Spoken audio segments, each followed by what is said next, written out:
Welcome back to my channel UPSC Hindi वाले में। तो शुरू करते हैं आज का करंट अफेयर। आज डेट है 24 अक्टूबर और 24 अक्टूबर से जुड़ी जितने भी करंट अफेयर है मैं लाया हूँ आपके लिए। ठीक है, तो शुरू करते हैं पहले नंबर से। हर साल 23 अक्टूबर को राष्ट्रीय किसान दिवस मनाया जाता है। ठीक है, 23 अक्टूबर को क्या मनाया जाता है? राष्ट्रीय किसान दिवस मनाया जाता है।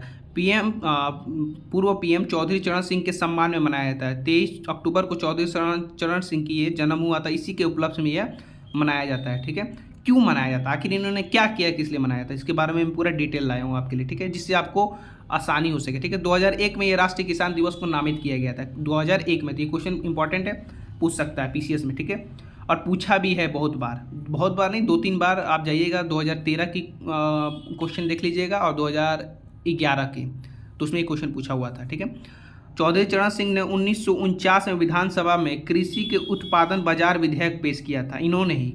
ठीक है, और 1952 में कृषि मंत्री के रूप में कार्य किया था उन्होंने। 1952 में वो क्या थे? कृषि मंत्री थे, तो याद रखिएगा। 1953 में जमींदारी प्रथा को समाप्त कर दिया था।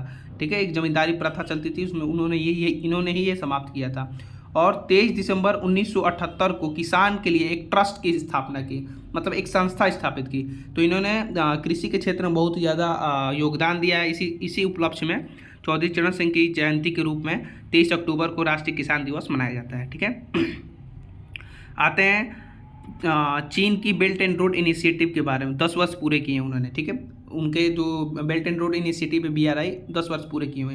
तो ये क्वेश्चन GS2 के पॉइंट ऑफ व्यू से बहुत इंपॉर्टेंट है। आपको ये पूरा का पूरा इसके बारे में डिटेल लाया हूँ, जिससे आपको मेंस में बहुत ही ज़्यादा हेल्प होगी। ठीक है, और इसकी जो चिंताएं हैं और आगे की राह क्या हो सकती है और इसके काउंटर के लिए क्या क्या योजना है, सभी इसमें बताया हूँ, जिससे आपको बहुत ही हेल्प होगी। ठीक है, PCS में भी हेल्प होगी और UPSC में भी हेल्प होगी। ठीक है, और SSC में भी ये क्वेश्चन पूछा हुआ है। ठीक है,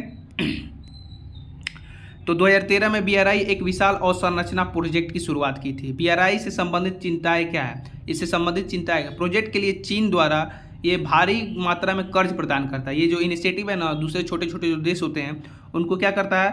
कर्ज देता है। ठीक है, जो लौटाने में सक्षम नहीं होते हैं। ठीक है, इसकी आड़ में चीन उन्हीं देशों के जो छोटे छोटे देश हैं उनके जो राजनीतिक और आर्थिक मामलों में क्या करते हैं? हस्तक्षेप करते हैं और उनमें इन्वॉल्व होते हैं, क्योंकि वो पैसे देने में सक्षम नहीं हो पाते। ठीक है, जैसे हाल ही में श्रीलंका ने हुआ था। ठीक है, और श्रीलंका को भी पैसा देना था चीन को, और उनके कुछ इनिशिएटिव चल रहे थे इनके बीच। ठीक है, तो ये मुद्दा 2023 की शुरुआत में अभी इसके बारे में मैंने बताया भी हुआ है आपके लिए। ठीक है, तो आप मेरे पिछले जितने भी वीडियो आप देख सकते हैं उसमें। ठीक है, हमको याद नहीं है कि कौन से करंट अफेयर में मैंने इसको बताया हुआ है, तो इसके बारे में पूरा फुल डिटेल बताऊँगा। हाँ दोस्तों, अगर इसके बारे में आपको पूरा फुल डिटेल चाहिए तो कमेंट कर दीजिएगा BRI के बारे में, और इसके बारे में पूरा का पूरा एक अच्छा वीडियो लाऊंगा, जिससे आपको पूरी की पूरी कॉन्सेप्ट सही हो जाएगी, पूरी की पूरी कॉन्सेप्ट क्लियर हो जाएगी। ठीक है, और इसमें भी क्लियर हो जाएगी, देख लीजिए, इसके बारे में अच्छे से मैं बताया हूँ आपके। ठीक है, भारत के लिए क्या क्या चिंताएं होगी? तो BRI की कई परियोजना भारत के गिलगित बाल्टिस्तान क्षेत्र से होकर गुजरती है।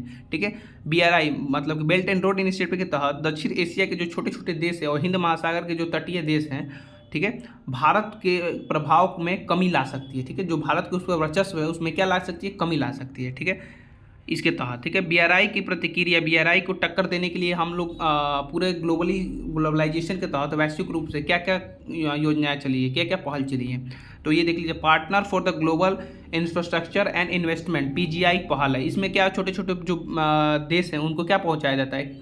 इनके एक होता है ना कि कर्ज प्रदान किया जाता है, इसी के तहत काउंटर के लिए ये एक लाया गया PGI। और PGII बिल्ड को एक belt and road build back better world B3WT पहल के संशोधन संस्करण है, मतलब कि बिल्ड बैक बेटर वर्ल्ड के एक योजना है, और उसके तहत ये छोटे छोटे देशों या विकासशील देशों को क्या किया जाते हैं? कर्ज प्रदान किया जाता है, जिसके संबंध में ये जिसके बेल्ट एंड रोड इनिशिएटिव को टक्कर या काउंटर करने के लिए ये लाया गया था। ये जॉय बाइडेन ने इसकी उद्घाटन की थी कब? 2021 में। ठीक है, और भारत की अध्यक्षता G20 में भारत मध्य पूर्व यूरोप की आर्थिक गलियारा पहल शुरू की थी। इसी में अभी हाल ही में PM मोदी ने G20 की जो भारत मध्य पूर्व यूरोप आर्थिक गलियारा है उसकी पहल शुरू की है, किसके तहत? पूंजी जुटाई है और चीन की बेल्ट एंड रोड इनिशिएटिव को काउंटर करने के लिए। और भारत को मध्य पूर्व रूस को जोड़ने के लिए अंतर्राष्ट्रीय उत्तर दक्षिण परिवहन गलियारा INSTC की परियोजना चल रही है। इससे भी उसको बेल्ट एंड रोड चीन की बेल्ट एंड रोड इनिशिएटिव की क्या करके टक्कर देने के लिए और इसके काउंटर करने के लिए परियोजना चल रही है, ठीक है। तो इतना भी आप अगर मेंस में लिखेंगे तो भर भर के नंबर मिलेगा और पॉइंट वाइज कर। हाँ दोस्तों, इसके बारे में मेंस के बारे में भी मैं वीडियो ला रहा हूँ और लगातार वीडियो लाऊंगा, जिससे आपको बहुत सारी हेल्प मिलेगी। और यूट्यूब में कोई ऐसा प्रोवाइड नहीं किया है कि आपको मदद मिले, बस आपको कॉन्सेप्ट समझाया जाएगा, सब्जेक्ट बताया जाएगा और उस चीज़ के बारे में क्या किया जाएगा, पढ़ाया जाएगा और कोर्स के बारे में पढ़ाया जाएगा। ये चीज़ नहीं बताया जाएगा कि मेंस में लिखेंगे कैसे और इस तरह कैसे लिखेंगे और कौन सा क्वेश्चन कैसे लिखा जाता है। तो इसके लिए पैसा भारी भरकम लिया जाता है, 40,000 रुपया बैच के लिए मेंस में। बहुत सारी संस्थाएं 80,000 लेते हैं, 1 लाख लेते हैं, बहुत ही महंगी फीस होती है। मैं इस चीज़ को जानता हूँ, इस चीज़ को फेस किया हूँ, तो मैं इस चीज़ के बारे में अच्छे से जानता हूँ, ठीक है। इस पर मैं अच्छे से वीडियो लाऊंगा, रेगुलर वीडियो लाऊंगा और आप मुझसे जुड़े रहिएगा। तो रेगुलर वीडियो लाऊंगा और आपको बहुत हेल्प होगी, ठीक है। फ्री में आपको इतना मिलेगा, मैं यहाँ पर फीस भरा हूँ तो मैं ये बात जानता हूँ और आपको बहुत ही अच्छे से कॉन्सेप्ट क्लियर करवाऊँगा, ठीक है।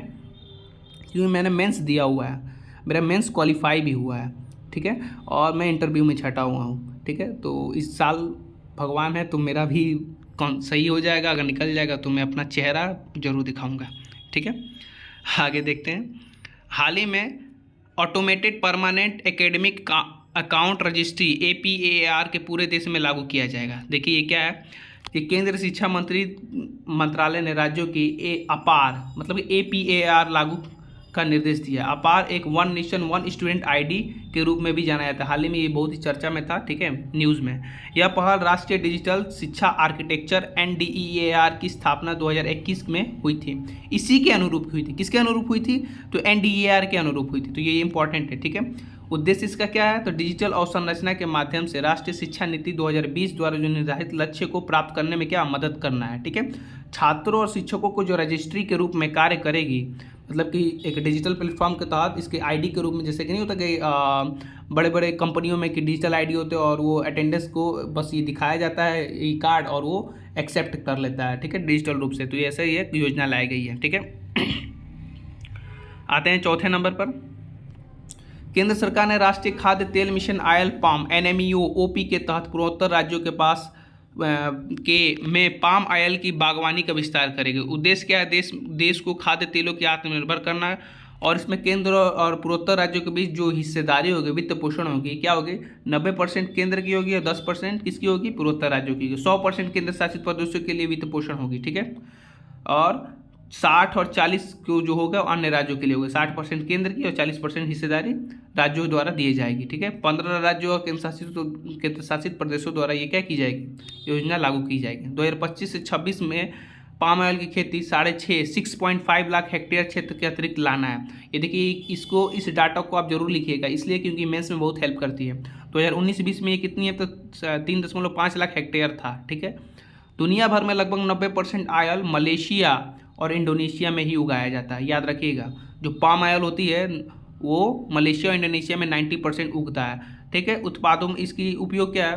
तो उत्पादों, डिजिटल, सौंदर्य प्रसाधन, रिफाइंड जैव ईंधन के लिए किया जाता है। जैसे कि जितना भी ब्यूटी आइटम होता है उसमें भी ये यूज होता है, ठीक है।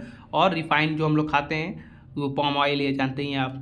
भारत में 98% उत्पादन कहाँ होता है इसकी, पाम ऑयल की? तो आंध्र प्रदेश में होता है, तेलंगाना में होता है और केरल में होता है, ठीक है।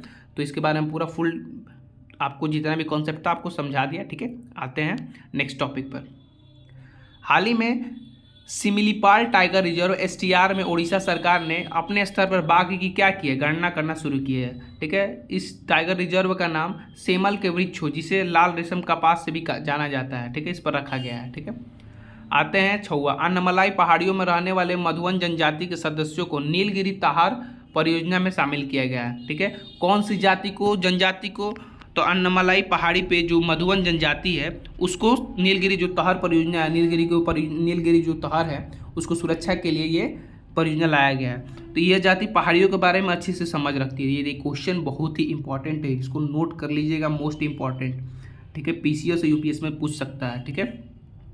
मधुवन जो जनजाति हैं लोग तमिलनाडु और केरल के पश्चिमी घाट में रहते हैं, ठीक है। इनकी बस्तियों में कुंडी कहा जाता है, मतलब कि इनकी बस्तियों को क्या है, बस्ती का नाम होता है उनका कुंडी कहा जाता है। इनका मुखिया कानी या मूपन के नाम से जाना जाता है, ठीक है। तो इन लोगों को पहाड़ों के बारे में अच्छी समझ होती है, इसलिए नीलगिरी तहार परियोजना जो नीलगिरी जो बारहसिंगा है उसके बारे में और उनको पहाड़ियों के बारे में अच्छी समझ, इसलिए इनको इस परियोजना में मतलब कि शामिल किया गया है। ठीक है, तो क्वेश्चन इंपॉर्टेंट था, इसीलिए इसको अच्छे से आप लिखिएगा। हाल ही में केंद्रीय स्वास्थ्य सचिव organised genetic disease surveillance at human wildlife interface विषय पर एक राष्ट्रीय सम्मेलन को संबोधित किया। किसने? केंद्रीय स्वास्थ्य सचिव ने।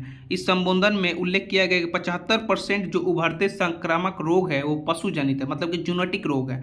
ठीक है, भारत में लगभग 13 प्रकार के पशु जनित रोग व्याप्त हैं, मतलब इसमें 2.2 मिलियन मतलब 22 लाख हर साल लोगों की क्या होती है? मृत्यु होती है। ठीक है, तो ये जो डाटा है इसको आप लिखिएगा जरूर, इंपॉर्टेंट है। ठीक है, आते हैं 8वां। हाल ही में मिनिस्ट्री ऑफ इलेक्ट्रॉनिक और आईटी डिपार्टमेंट के जो होते हैं, इलेक्ट्रॉनिक और इंफॉर्मेशन टेक्नोलॉजी के डिपार्टमेंट में जो इसके सचिव हैं, रोबोटिक प्रोसेस ऑटोमेशन लैब का उद्घाटन किया। इस लैब का निर्माण फ्यूचर स्किल प्राइम प्रोजेक्ट के तहत किया गया है। इस प्रोजेक्ट को किसके तहत? मिनिस्ट्री ऑफ इलेक्ट्रॉनिक और इंफॉर्मेशन टेक्नोलॉजी द्वारा वित्त पोषित किया गया है। ठीक है, इस प्रोजेक्ट का लक्ष्य 10 उभरती टेक्नोलॉजी में से एक अप स्किलिंग और री स्किलिंग इकोसिस्टम को क्या बनाना है। ठीक है, तो जो इसका इंपॉर्टेंट फैक्टर है मैं इसमें जरूर नोट करके लाया हूँ, जो आपको बहुत ही हेल्प करेगा। ठीक है, आते हैं 9वें नंबर पर। हाल ही में जल संभर विकास वाटरशेड डेवलपमेंट से संबंधित एक समझौता ज्ञापन पर हस्ताक्षर किए गए हैं। भूमि संसाधन विभाग ने जल संभर विकास के लिए नेशनल रिमोट सेंसिंग सेंटर के साथ समझौता ज्ञापन पर हस्ताक्षर किए हैं। ठीक है, उद्देश्य क्या है? पीएम कृषि सिंचाई योजना 2.0 WDC PMKSY के तहत परियोजनाओं के जल संभर विकास के घटक की निगरानी करना है। यह निगरानी हाई रिजोल्यूशन उपग्रह डेटा के माध्यम से की जाएगी। ठीक है, और PMKSY मतलब कि पीएम किसान सम्मान योजना एक केंद्र प्रायोजित योजना है। ठीक है, हाल ही में भारतीय प्रतिस्पर्धा आयोग CCI ने कार्टेलाइजेशन पर अंकुश लगाने के लिए लीनियस प्लस मानदंडों का मसौदा जारी किया है। ठीक है, कार्टेलाइजेशन तब होता है जब कई उद्यमी कीमतें तय करने और बोली प्रक्रिया में हेराफेरी करने या ग्राहकों को आपस में साझा करने आदि के लिए गैर कानूनी रूप से एक दूसरे के साथ गठजोड़ करते हैं। ठीक है, एक दूसरे के साथ क्या करते हैं? गठजोड़ करते हैं गैर कानूनी रूप से। ठीक है, लीनियसी प्लस के तहत कार्टेलिस्ट असंबंधित बाजार में किसी भी अन्य कार्टेल को मौजूदगी का खुलासा कर सकता है। ऐसा वह मूल लीनियसी अभियोजन के तहत दंड में छूट पाने के लिए कर सकता है। ठीक है, लीनियसी प्लस के तहत व्यवस्था प्रतिस्पर्धा संशोधन अधिनियम 2023 का क्या है? हिस्सा है। ठीक है, तो आज का करंट अफेयर खत्म होता है, मिलते हैं कल के करंट अफेयर पर। हाँ दोस्तों, आपको करंट अफेयर अच्छा लगा होगा तो एक लाइक और एक सब्सक्राइब जरूर कीजिएगा। ठीक है, मिलते हैं अगले करंट अफेयर पर, अगले डेट के करंट अफेयर पर। ठीक है, धन्यवाद।